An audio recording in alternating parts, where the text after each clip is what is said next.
What's going on, everybody? I hope you're having an unbelievable week. It's Justin Jackson here once again. Our North Carolina Tar Heels go into Pittsburgh in what I thought was going to be a huge win as I watched the first half and unfortunately lose 73 to 65. You can look at some of the stats. You can look at, the fact that they had 14 turnovers that led into 22 points, which is very difficult to overcome, especially on the road. You can look at how they shot the ball so well in the first half, and then the second half was a struggle. 31% from the field and only 9% hitting one of their 11 threes in the second half. But I think looking at the overall picture, and I will always look at the big picture as opposed to, just the small stats. I look at the first half and the way that it ended. North Carolina was up 10 points. I think it was 44 to 34.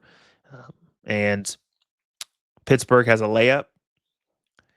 North Carolina comes down, have a turnover to a Pittsburgh three, and then another turnover to another Pittsburgh transition three. So you go into the halftime originally up 10 points. Now you're up two. The difference between a 10-point first half cushion compared to a 2-point first half cushion, especially in a hostile environment like Pittsburgh, is absolutely massive. So then you fast forward throughout the second half, both teams struggled shooting the ball. You know, I think it was for sure more of a defensive battle and just bad shot making in the second half from both teams. But you look at the last portion of the game, where I like to consider it kind of the winning time. The last 8:40 of the game, North Carolina only scored 4 points, and within that 8:40, the last six, they were outscored 14-2.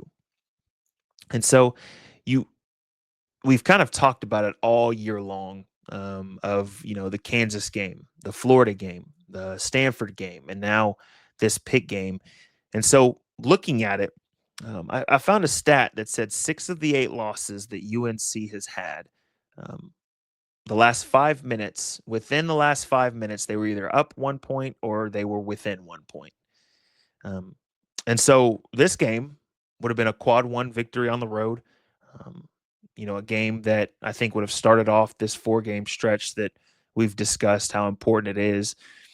But what is the real improvement that needs to be had? Um, for this game to end the way that it did, you kind of see some of the possessions down the stretch. There's a lot of, even some of the players said it themselves. There was a lot of dribbling, not a lot of ball movement. Do I think that they were trying their best? 100%. You have to give Pitt credit in this game as far as the adjustments that they made in the second half. A lot of times Pitt was just switching everything. So some of the actions that they're so accustomed to be able to get an advantage in, whether it's pick and roll, some of these slip screens and ghost screens, they just switched it. So it takes you out of kind of what you're used to. But I think when I watch this game, I think it's the leadership. Um, it takes one person to step up. Pittsburgh had a player by the name of Zach Austin that, in my mind, almost single handedly finished out that second half and was able to pull this Pittsburgh team to a win.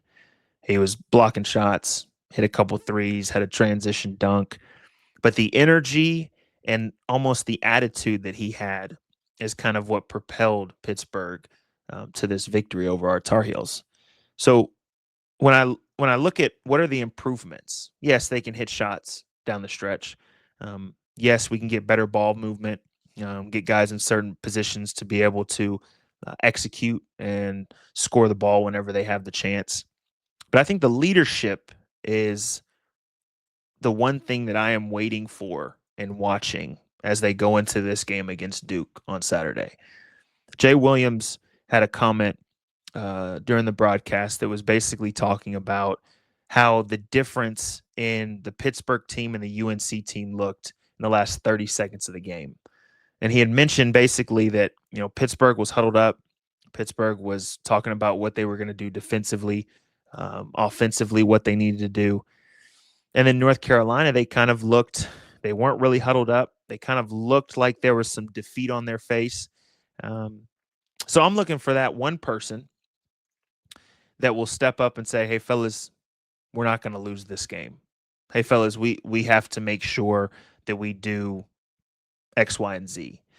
I think if there's one person that steps up and takes that mentality, I think everybody else will fall in line, whether that's Elliott, whether that's RJ, whether that's hopefully Jay Wash comes back. Um, just one person to step up and say, hey, fellas, we've had some rough losses this year, but we're not going to lose this one. I remember as a freshman, we lost a good amount of games, and a lot of them were close games, kind of very similar to this team.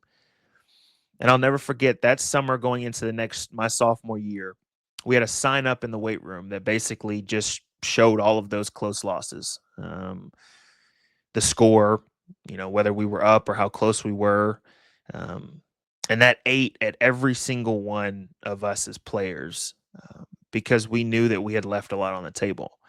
And so going forward, everybody knew um, that, hey, we've got to do better. And so for this team, is it the end of the world? No, I truly believe that it is not the end of the world. But who is it that's going to step up, especially going into a rivalry game where everything else is thrown out the window? Yeah, Duke's number 2 in the country. They're undefeated in conference play. Throw all of that out the window. Who's going to step up and say, fellas, we're going to be the hardest playing team?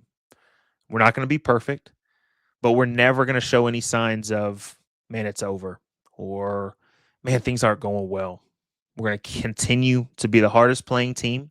We're going to continue to stay together, no matter if we're hot, no matter if we've only hit 1-3 in the second half.